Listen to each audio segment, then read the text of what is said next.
Hello friends, welcome to toppers अब। Welcome to toppers अब। हम लोग लास्ट क्लास में 60 हमने कहाँ तक किया था? हमने किया था 60 तक, 60 तक किया था और 61 से हमें आगे बढ़ना था। ठीक है मेरे भाई, फॉर्मूला मैंने याद करा दिया है। अभी भी जो भी फिगर आएगा, जैसे मुझे दिख गया प्रिज्म, क्वेश्चन में देखो दिखा हुआ है प्रिज्म, मैं सारा फॉर्मूला याद कराऊंगा सबसे पहले। ठीक है, लेकिन लेकिन लेकिन मैं इतना मेहनत कर रहा हूं भाई का एक छोटा सा रिक्वेस्ट है। क्या रिक्वेस्ट है? लाइक करो यार, लोग से सब्सक्राइब करवाओ। तुम कर चुके हो, भरोसा है मुझे। ठीक है, तो चलो आगे बढ़ते हैं। A right prism has height 18 centimetre. ठीक है, प्रिज्म प्रिज्म देखते के साथ आपके दिमाग में क्या आना चाहिए? वॉल्यूम। वॉल्यूम क्या होता है? Area of the base into height. फटाफट देखो, लैटरल सरफेस एरिया क्या हो जाएगा? उसका perimeter into height. Total surface area क्या हो जाएगा? लैटरल सरफेस एरिया प्लस दोनों तरफ का एरिया ऑफ बेस। बता रखा है, बिल्कुल बता रखा है।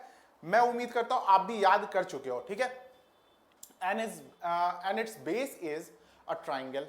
ट्राइंगल बेस है। ठीक है भाई, साइड कितना है? 5 8 12।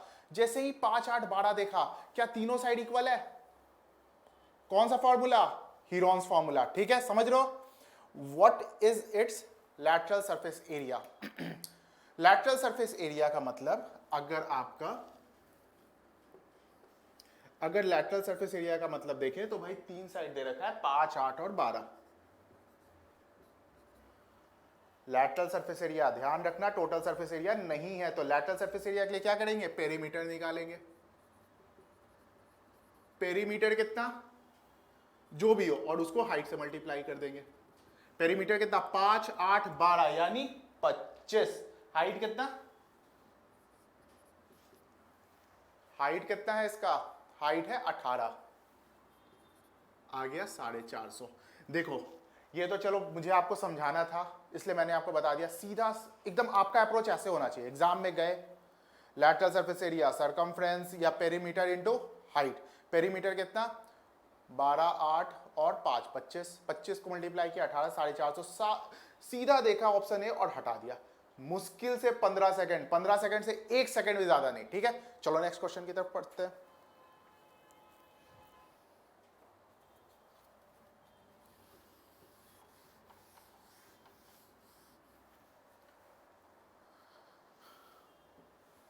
A sphere of maximum volume is cut out from a solid sphere.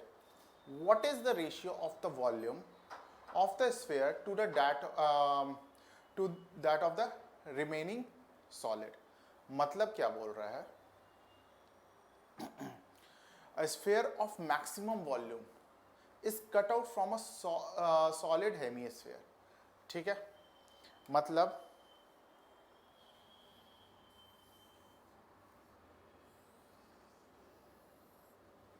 Hemisphere है, इसके अंदर क्या रहा होगा?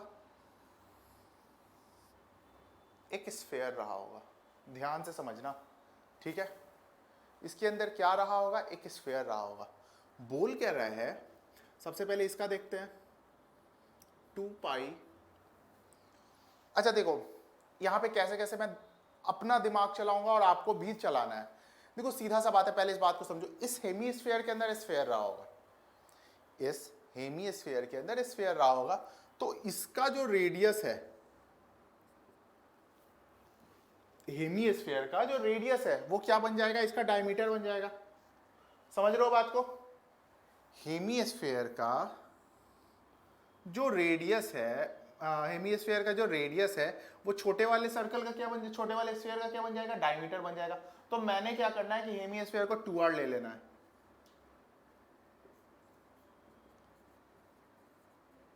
रेडियस ऑफ हेमिस्फीयर, तो रेडियस ऑफ स्फीयर क्या हो जाएगा?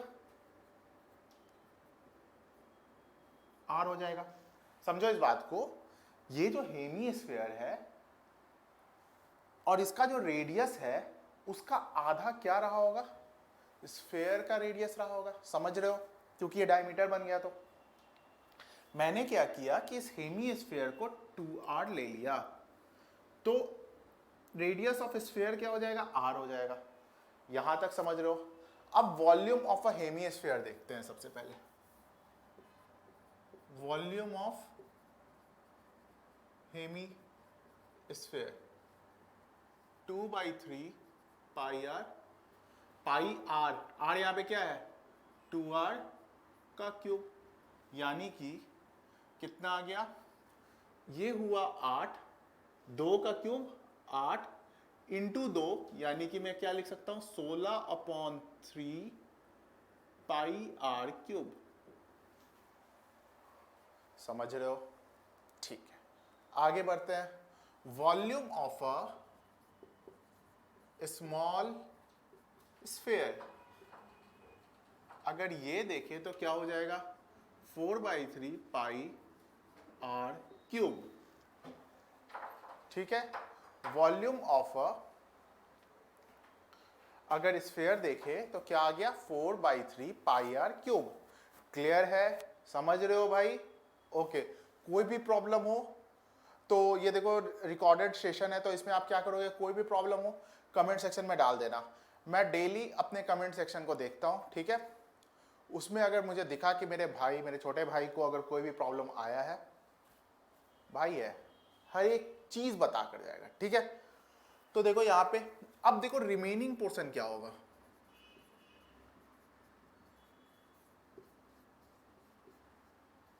रिमेनिंग पोर्शन हो जाएगा ये माइनस ये, यानी कि 16 this pi r cube minus 4/3 pi r cube.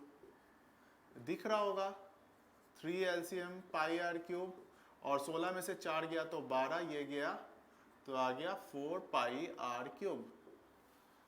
Question read करो, क्वेश्चन क्या बोल रहा है, what is the ratio of the volume of the sphere, ठीक है, to that of the remaining portion. Volume of the sphere क्या आया था, वॉल्यूम ऑफ द स्फीयर आया था ये, रुको,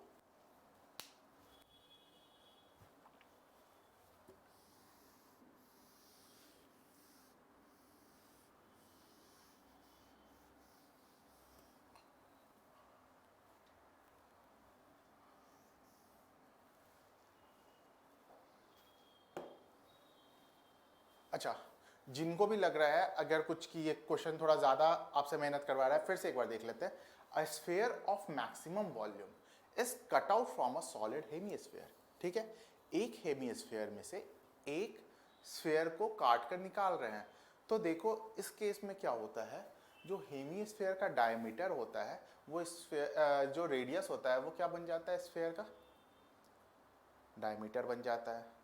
तो मैंने क्या किया कि हेमिस्फीयर के रेडियस को ले लिया 2r, तो स्फीयर का रेडियस क्या हो गया, r हो गया।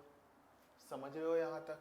यानी कि इसको जब कैलकुलेट करेंगे तो ये देखो 8 2 16/3 पाई आर क्यूब, यहां से वॉल्यूम ऑफ स्फीयर जब निकालेंगे तो 4/3 पाई आर क्यूब, क्योंकि r ही था रेडियस। समझ रहे हो?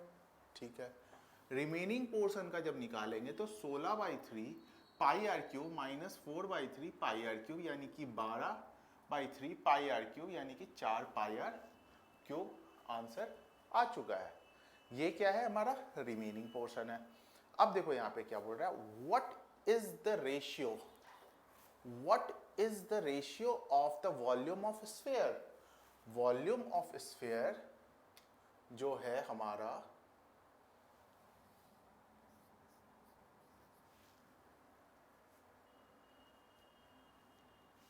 4/3 पाई आर क्यूब। ठीक है, और फिर हम निकालेंगे to that of the remaining solid. तो रिमेनिंग सॉलिड का कितना आया, 4 पाई आर क्यूब। तो देखो 4 पाई आर क्यूब से 4 पाई आर क्यूब जा रहा है, यानी कि क्या हो रहा है 1/3, जिसको कि हम क्या लिख सकते हैं 1:3। उम्मीद है समझ में आया होगा, अगर ना समझ में आया मेरे भाई लोग पूछ लेना मुझसे। ठीक है, चलो नेक्स्ट क्वेश्चन की तरफ प्रोसीड करते हैं। Question number 63।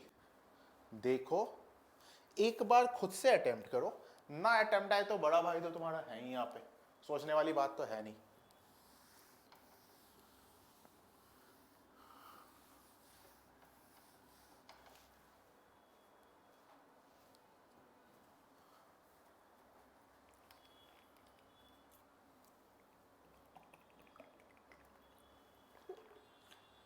The radius of the base of A right cylinder है। जैसे ही दिमाग में सिलेंडर आया, जैसे ही दिमाग में सिलेंडर आया, volume pi r square h, curve surface area 2 pi r h, total surface area 2 pi r into r plus h, एकदम इतना कुछ आ जाना चाहिए। अब देख लेते हैं, radius of the base of a right circular cylinder is 3। उसके बाद दे रखा है कर्व सरफेस एरिया 60। तो बहुत easy question, C S A equal to होता है 2 pi r h equal to 60 ही है ना, 60 पाई। अच्छा, पाई का फॉर्म में दिया, पाई से पाई गया, 2 से 2 गया, मतलब 30।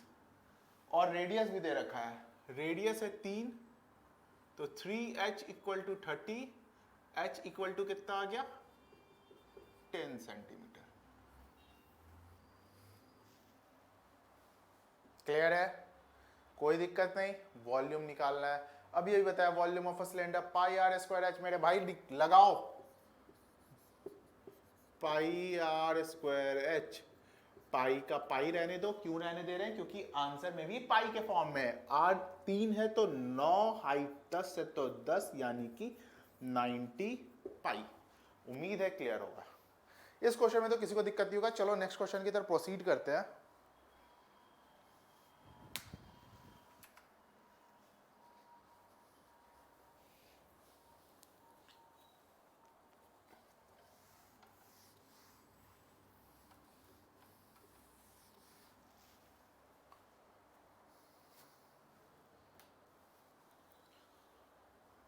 A tank is in the form of a cuboid. A tank is in the form of a cuboid. Length, breadth and height. Volume LBH. Total surface area 2 into LB plus BH plus HL. और lateral surface area 2 into H और bracket में L plus B। इतना कुछ बिल्कुल दिमाग में। और diagonal का फॉर्मूला क्या होता है, under root L square plus b square plus h square, है ना। इतना कुछ एकदम क्लियर।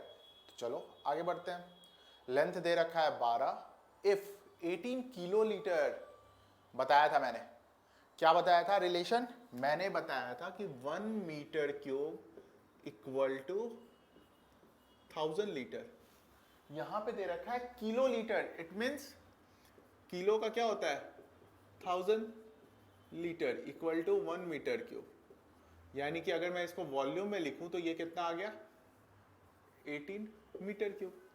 वॉल्यूम कितना है 18। यही इसमें था मेन बात। आपको रिलेशन पूछ रहा है, आपसे रिलेशन पता है कि नहीं पता है, भाई लोग को पता होगा, मैंने बता रखा है, ठीक है।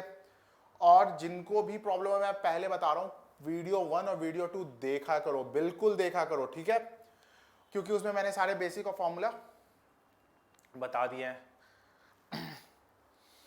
अब बोल क्या रहा है कि भाई ये है तो लेंथ कितना, ये क्या वॉल्यूम क्या होता है, volume equal to length into breadth into height. Length कितना दे रखा है 12, ब्रेथ पता नहीं, हाइट देखो वहां पे क्या लिखा हुआ है, the water goes down by 30 centimetre. It means height is 30 centimetre. Centimetre को मीटर में चेंज करेंगे, यानी कि 30/100। वॉल्यूम कितना है 18। 3 2 ये गया, इसके साथ 3 के साथ ये गया, ये गया, इससे 5 बार में b इक्वल टू 5 है ऑप्शन में, होना ही चाहिए ऑप्शन नंबर सी। उम्मीद है समझ में आया होगा। Next question,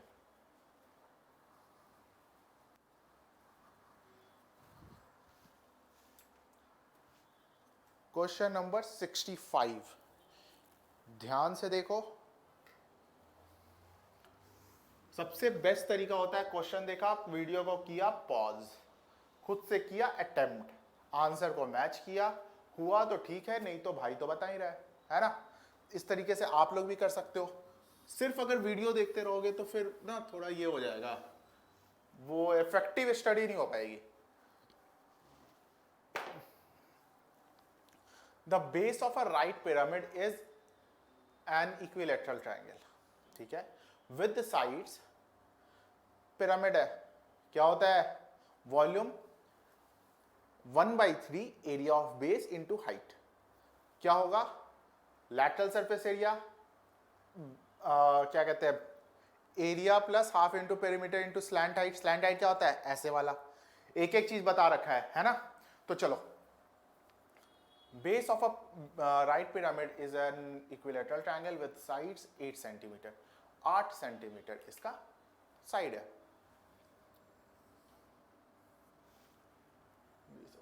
is 8। Equilateral triangle है तो भाई तीनों साइड इक्वली होगा। हाइट कितना दे रखा है? 24√3। वॉल्यूम पूछ रहा है, तो वॉल्यूम इक्वल टू क्या होता है? 1/3 area of base into height. 1/3 into √3/4 A square, यानी कि 64 इंटू हाइट। हाइट कितना है? 24√3। यही तो बोल रहा था वो आपसे ना, बस यही पूछना चाहता है कि आपको फॉर्मूला याद है या नहीं। देख लो, मोस्टली क्वेश्चन, और ये सारे क्वेश्चन एग्जाम में आए हुए हैं। सोचो, अगर आपको फॉर्मूला पता है कितना आराम से काम करोगे, है ना। तो यहाँ पे देख लेते हैं। ये देखो, 2√3 मिला के 3 हुआ, इससे मैंने कट कर दिया। ये 16 बार में गया, और 24 को करना है 16 से मल्टीप्लाई। 24 को किया 10 से तो हो गया 240, और 24 को किया 6 से तो हो गया 144। 240 और 144 384, यानी ऑप्शन नंबर 1। उम्मीद है समझ में आया होगा, है ना। तो चलो नेक्स्ट क्वेश्चन की तरफ मूव करते हैं।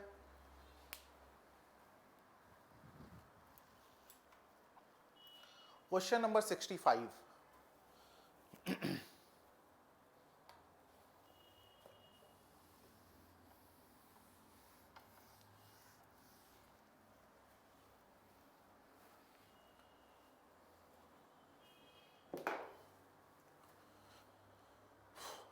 और राइट सर्कुलर सोल्ड नहीं होगा, वहां पे ना आई लगा देना एल के बाद। और राइट सर्कुलर सॉलिड कोन होगा, ठीक है। वहां पे सोल्ड कोन लिखा हुआ है, सॉलिड कोन, ठीक है। वैसे भी क्या फर्क पड़ता है। Solid cone of radius 3.2, of radius 3.2 and height दिया हुआ है। Is melted. Melted melted melted का मतलब मैंने बोला था वॉल्यूम। कौन देखा? Volume 1/3 pi r square h. Curve surface area pi r l. Total surface area pi r bracket में एल प्लस आर। ऐसे याद कर लो, बिल्कुल एकदम, जिसको बोलते हैं ना देखा और दिमाग में सारे फॉर्मूले चल दिए, ठीक है। Is melted by recast into a right circular cylinder. Cylinder देखा? सिलेंडर का मतलब volume pi r square h. Total surface area 2 pi r r plus h. Lateral surface area 2 pi r h. बिल्कुल एकदम दिमाग में ऐसे करके सब कुछ आ जाना चाहिए, ठीक है। तो भाई सिलेंडर भी उसका हाइट दे रखा है और निकालना है, यानी दोनों के वॉल्यूम को इक्वल करना है, ठीक है। Volume of cone equal to volume of cylinder. इसका होता है पाई आर स्क्वायर एच। इसका होता है 1/3 पाई आर स्क्वायर एच। ये R1 ले लो, ये R2 ले लो, H1 ले लो, H2 ले लो। पाई से मैं पाई को हटा सकता हूँ। 1/3 कोन का रेडियस है 3.2, यानी कि 3.2 इंटू 3.2। हाइट है इसका 7.2 इंटू 7.2 इक्वल टू रेडियस। दूसरे वाले का नहीं पता, वही तो निकालना है। वो पता चला तो डायमीटर पता चल जाएगा। R2 का स्क्वायर, और हाइट इसका दे रखा है 9.6। सिंपल कैलकुलेशन करो और आंसर लाओ।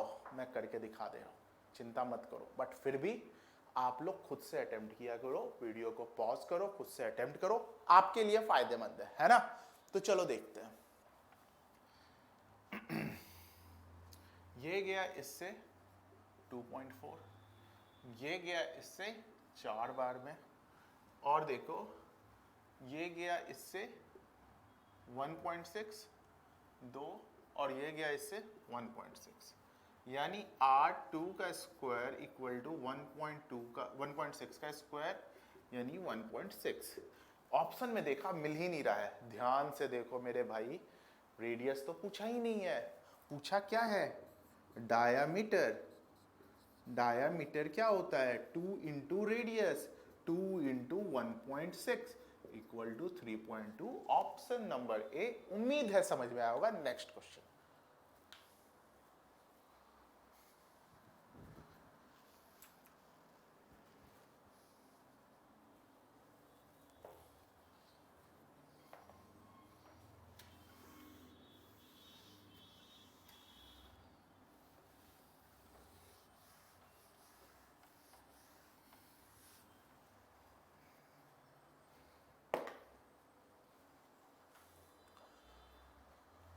अ cylindrical vessel of radius this is full of water. अच्छा,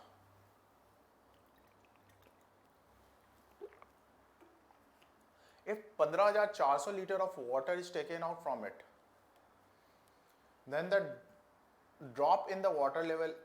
ठीक है ठीक है ठीक है ठीक है,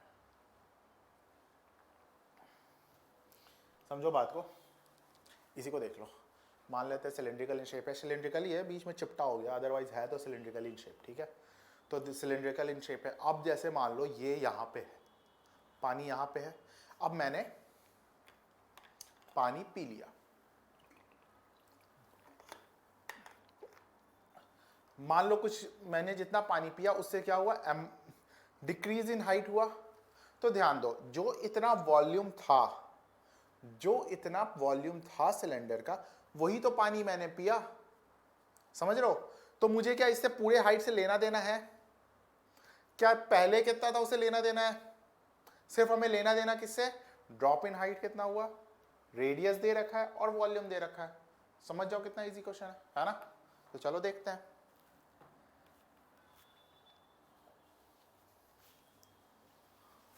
A cylindrical vessel of radius 3.5 centimeter is full of water. तो पहले निकाल लेते हैं पाई 3.5 का स्क्वायर, और ड्रॉप इन हाइट जो है, जितना पानी निकला है टेकन आउट, उसके बाद जो ड्रॉप इन हाइट है उसको मैंने क्या ले लिया, h. अब उसका ये टोटल वॉल्यूम होगा, किसका वॉल्यूम होगा, जितना पानी निकला. वॉल्यूम दे रखा है 15400 लीटर्स.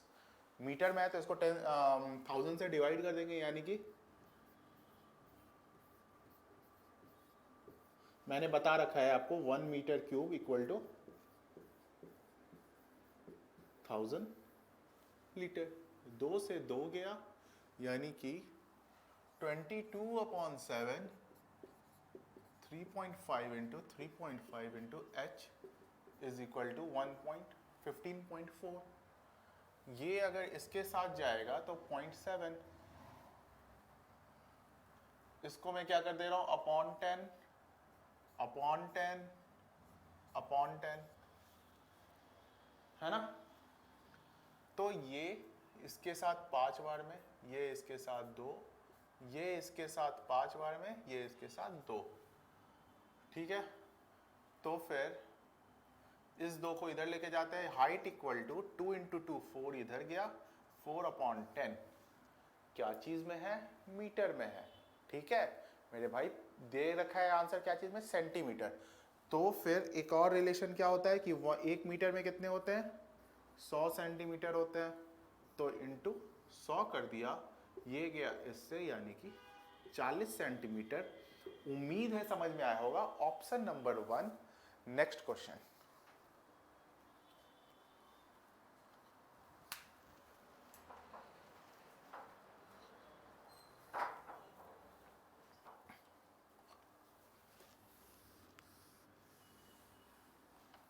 पहले इस क्वेश्चन को खुद से आप अपना अटेम्प्ट करके देखो, वीडियो को पॉज करना, पहले खुद से अटेम्प्ट करो. आंसर मैच कर गया, बहुत अच्छी बात है. नहीं किया फिर बड़ा भाई तो है. ठीक है, तो चलो देखते हैं.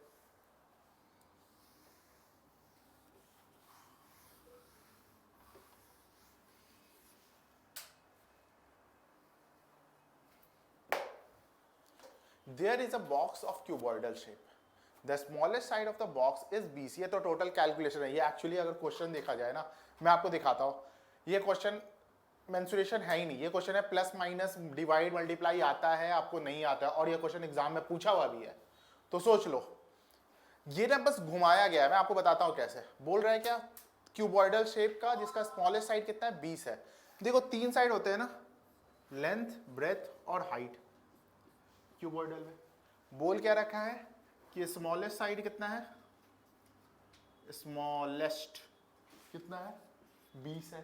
लार्जेस्ट कितना है, 40 है.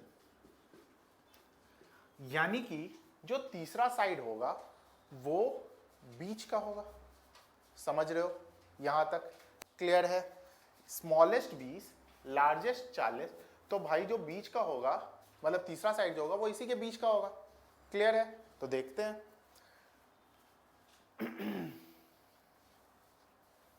वॉल्यूम इज इक्वल टू क्या होता है, length into breadth into height, ठीक है। अब अगर वॉल्यूम जो है वो कितना हो जाएगा, लेंथ, मान लेते हैं कोई भी दो साइड है, एक 20 है और एक 40 है, और h ले लिया, तो ये कितना आ गया, 800 h आ गया। समझ रहे हो, क्लियर है, कोई दिक्कत नहीं, ठीक है। मैं ऑप्शन डी से चल रहा हूं, ठीक है, मैं बताऊंगा क्यों मैं डी से चल रहा हूं, मैं आखिरी में इसका भी खुलासा करूंगा, ठीक है, इस रात से भी पर्दा हटाऊंगा, मैं डी से क्यों चल रहा हूं। देखो अगर डी में लेता हूं, मैं पहले क्या किया, डी को लेके चल रहा हूं, तो यहां पे आ गया 42,000, 2 जीरो से 2 जीरो गया, और h इक्वल टू कितना हो गया, 5, 52.5। जब बोल रहा है लार्जेस्ट 40 है, कहां से 52.5 होगा, पॉसिबल है, हटा दे, हटा दो। नेक्स्ट ऑप्शन में लेके चलता हूं सी, जो कि कितना है 36,000 इक्वल टू 800 h, 2 जीरो से 2 जीरो गया, h इज इक्वल टू आ गया 45। जब ये बंदा बोल रहा है कि 40 है, 45 कहां से हो सकता है, हटा दे, हटा देते हैं, इससे भी करो आउट। अब मैं लेके चलता हूं बी, बी में दे रखा है 12,000, 12,000 इक्वल टू 800 h, 2 जीरो से 2 जीरो गया, और h इज इक्वल टू आ गया 15। क्या हो सकता है, जब ये बंदा बोल रहा है कि स्मॉलेस्ट 20 है, तो कहां से होगा, नहीं होगा मेरे भाई, इसको भी हटाओ। ए पे आते हैं, ए जो है 18,000 है इक्वल टू 800 h, तो ये गया इसके साथ, और h कितना आ गया 20, 22, एक मिनट कितना आ गया, 22.5 आएगा आई थिंक, हाँ 22.5 आ गया, ठीक है, हो सकता है। मैंने क्यों किया, तो देखो अगर मैं ए में ही आंसर ले आता ना, तो आपको आपका जो कॉन्सेप्ट है वो क्लियर नहीं होता, इसलिए मैं पीछे से लेके चल रहा था। क्लियर है, तो चलो नेक्स्ट क्वेश्चन की तरफ चलते हैं।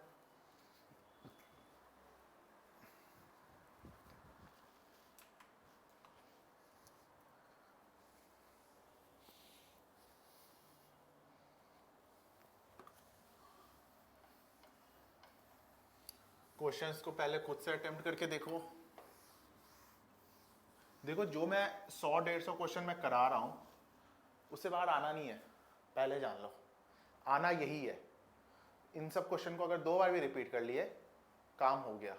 मैंने अलजेब्रा में भी जो कराया था, ज्योमेट्री में मैं और क्वेश्चंस दूंगा, ठीक है, क्योंकि उसके थोड़े क्वेश्चंस कम है, मैं और भी दूंगा, लेकिन ये सब जो है ना, कर लो, तुमने कर लिया, काम हो गया, इससे ज़्यादा वो घुमाएगा नहीं, लिखवा लो, ठीक है। तो चलो आगे बढ़ते हैं। A pyramid has a square base, pyramid has a square base, volume क्या हो गया 1/3 into area of base into height,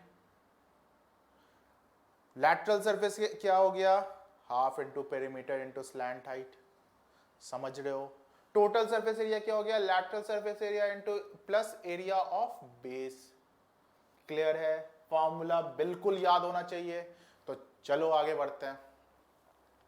a pyramid has a square base whose side is 8 centimetre, ठीक है, 8 सेंटीमीटर है। If the height of pyramid is 16, height कितना है 16 है, तो समझो बात को, इसका मिड पॉइंट ये रहा होगा, जो कि क्या होगा मिड पॉइंट होगा, तो ये कितना हो गया 4। अब इसके ऊपर हाइट ये वाला हाइट ऐसे ही बनेगा ना पिरामिड, देखो ये रहा, ये वाला इससे जुड़ेगा, ये वाला इससे जुड़ेगा, ये वाला इससे जुड़ेगा, ये वाला इससे जुड़ेगा, यही होता है ना पिरामिड। तो भाई ये है 16, ठीक है।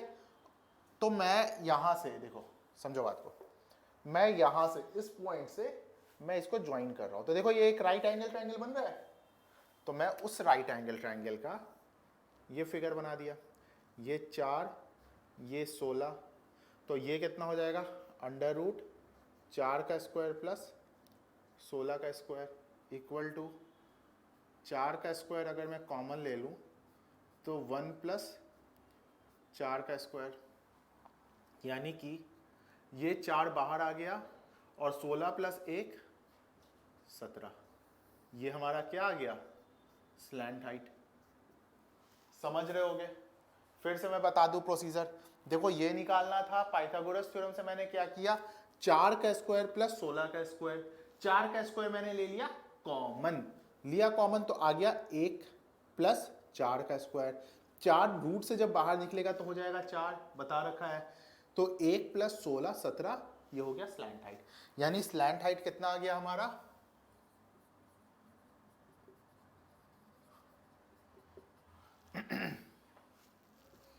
4√17।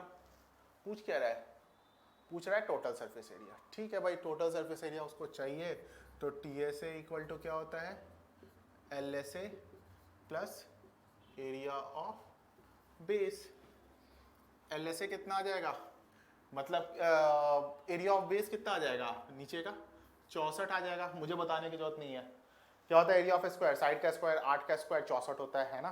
तो एरिया, अब इसका बात करें तो क्या हो जाएगा, half into perimeter into slant height. Slant height कितना आया है, 4√17 प्लस, तो पेरीमीटर कितना आ जाएगा, 32 इंटू 4√17 प्लस 64, ये गया इससे 8, 8 को किया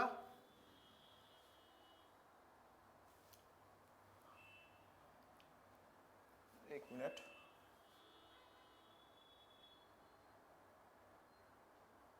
है ना, यहां तक तो क्लियर है, आगे देखते हैं, 1 मिनट रुक जाओ।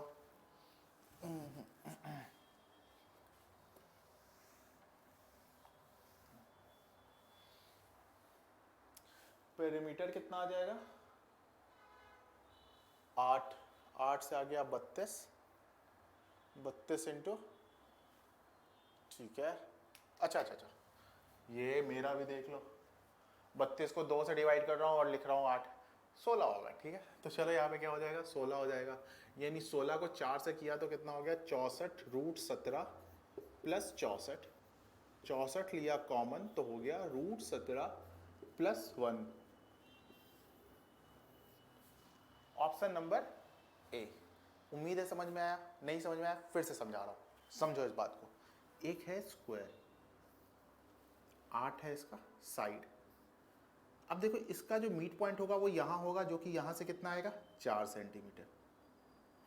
अब देखो समझो इस बात को, हाइट दे रखा है 16, ये दे रखा है 16, ये ठीक है, समझ दिख रहा है, ये है 16, ये 16 है, ठीक है। तो अब जब यहां से मैं इसको ज्वाइन करूंगा ये, तो इसका पाइथागोरस थ्योरम से निकाल सकते हैं, है ना। जब पाइथागोरस थ्योरम से निकाला तो कितना आ गया भाई, 4 का स्क्वायर प्लस 16 का स्क्वायर, और वो भी अंडर रूट में। मैंने 4 का स्क्वायर क्या कर लिया, कॉमन ले लिया, तो 1 का स्क्वायर प्लस 4 का स्क्वायर, ये सब है अंडर रूट में। 4 आ गया बाहर और अंडर रूट 17, यानी स्लैंट हाइट क्या हो गया, ये हो गया।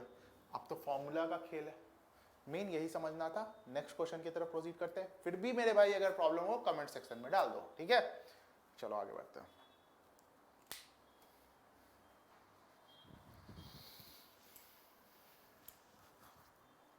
इस क्वेश्चन को करने से पहले कुछ चीज बता दूं मैं।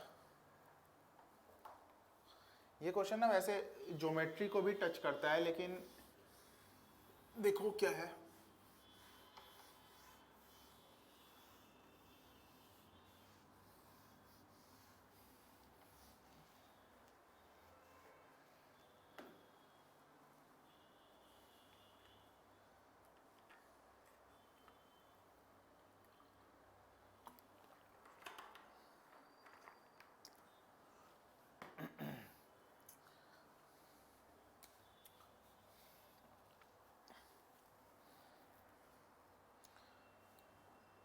रेगुलर पॉलीगन, ठीक है।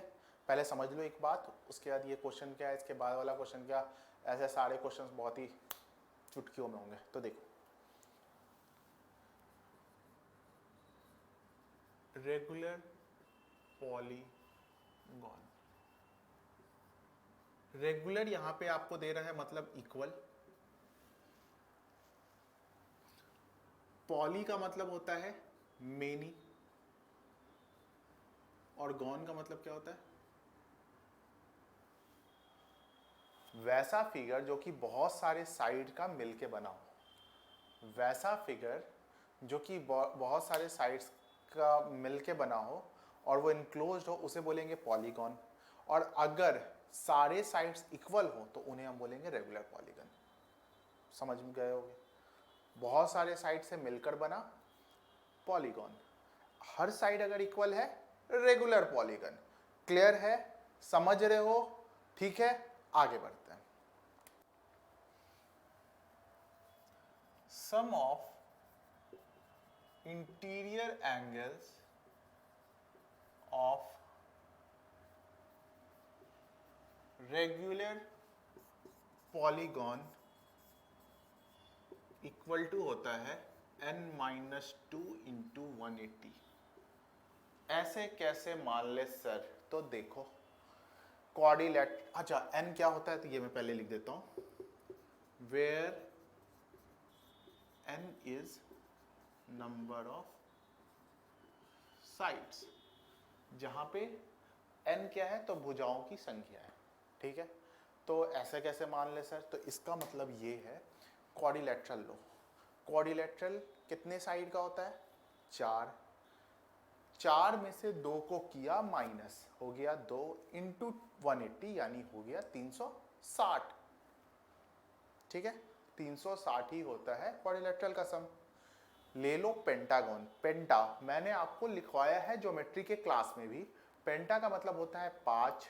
5 में से किया 2 को माइनस, हो गया 3। 3 को किया 180 से मल्टीप्लाई, यानी 540 होता है उसका सम ऑफ इंटीरियर एंगल। सारे अंदर वाले एंगल को मिला के 540 होता है, ये बात को दिमाग में रखना है, ठीक है। अच्छा, अगर यहां पे पूछे आपसे each interior angle of a regular polygon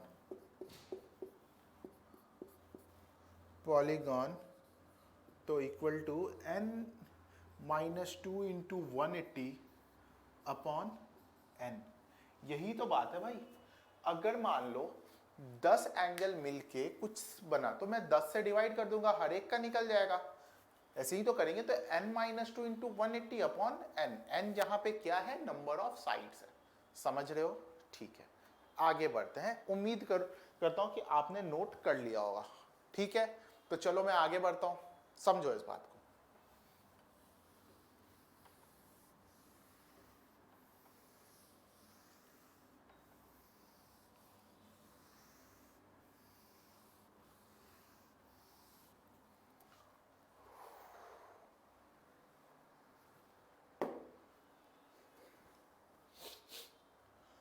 हाँ, मैंने बता दिया आपको, ईच इंटीरियर एंगल बता दिया और सम बता दिया। अब देखो इसमें क्या है।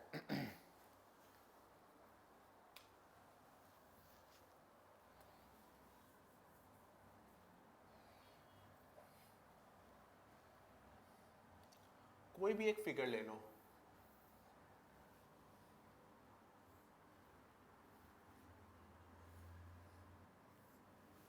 कोई भी फिगर ले लिया, ठीक है।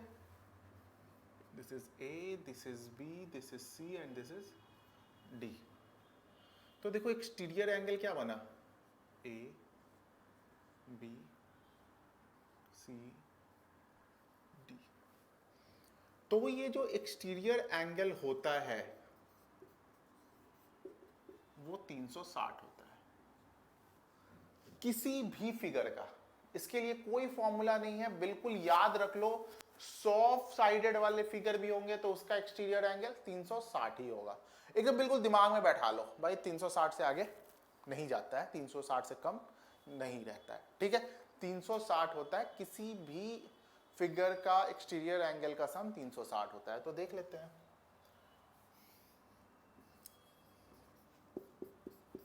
Sum of exterior angle of any figure equal to 360। ठीक है, अब देखो इससे क्या एक और चीज मिलता है। अगर मैं इसको और इसको, ये क्या है इंटीरियर एंगल है, ये क्या है एक्सटीरियर एंगल है, अगर मैं इंटीरियर एंगल और एक्सटीरियर एंगल का सम देखूं तो एक लाइन सप्लीमेंट्री यानी कि 180 होता है। यानी कि एक और बात लिख लो, interior angle plus exterior angle equal to कितना है 180 डिग्री है। उम्मीद है समझ रहे होगे, है ना। तो चलो अब इस क्वेश्चन को अटेम्प्ट करते हैं। पहले इसको अटेम्प्ट करो, फिर मैं बताता हूं।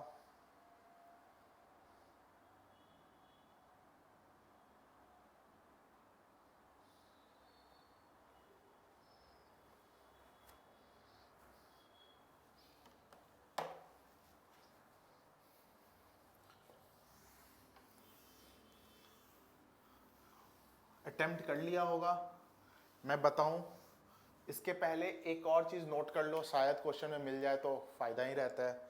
क्या है, नंबर ऑफ डायगोनल, ये होता है n into n minus 3 upon 2।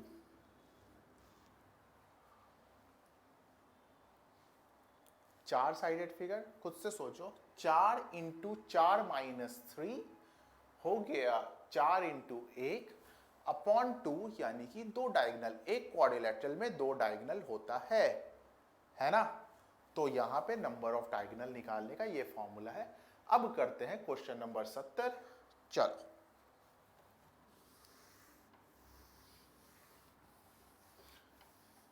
ये जितने भी पॉइंट्स मैंने फॉर्मूला बताया है इसको 2 से 3 बार रिवाइज कर लो, आप सबको याद हो जाएगा, गारंटीड। कोई रॉकेट साइंस नहीं है, बस बात यह है कि आप ध्यान नहीं देते हो।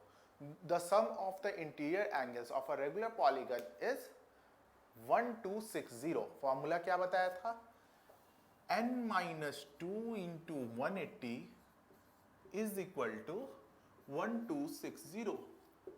अब देखो यहां पे बहुत तरह के, मैं आपको हमेशा बोलता हूं ये जो ट्रिक होते हैं ना, इसको इधर से मल्टीप्लाई किया, इसको इधर से मल्टीप्लाई किया, बहुत तरह के मैं देखता हूं होते हैं। ठीक है, बिल्कुल सिंपल तरीका रखो। अगर आपको 18 का टेबल आता है तो आप बिल्कुल भी टाइम नहीं लगाओगे, ठीक है, लेकिन आपको 18 का टेबल आना चाहिए।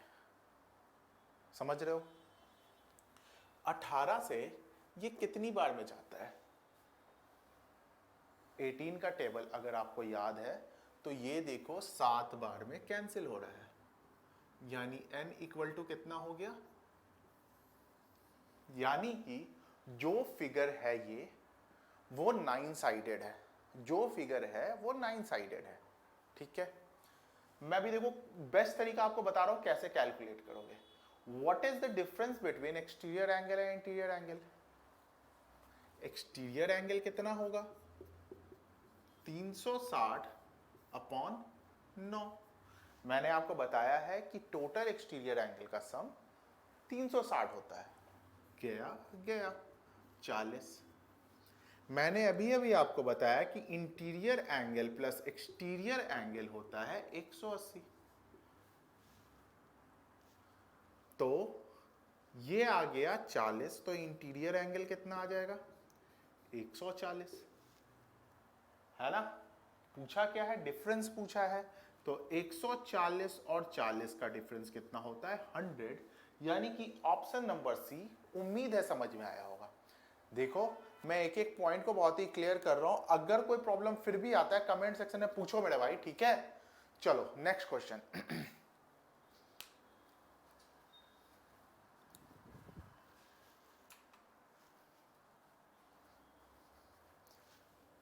नेक्स्ट क्वेश्चन देखोगे तो इसी टाइप का है, इसी टाइप का डिपेंड करता है ना। तो चलो देखते हैं।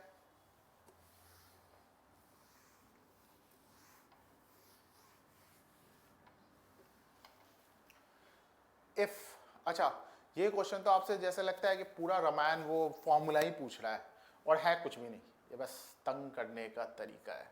If H interior angle of a regular polygon is 128 4/7 degree, तो मिक्स फ्रैक्शन को अगर हम इम्प्रॉपर में कन्वर्ट करें तो 128 इंटू 7 कितना होता है 896। ये आपको कैलकुलेशन करने का आदत डालना होगा। कैसे मैंने किया, तो 7 को 100 से मल्टीप्लाई किया 700, 20 को किया 7 से तो 140, 840, 8 को किया 7 से तो 56 प्लस 4 यानी 900/7।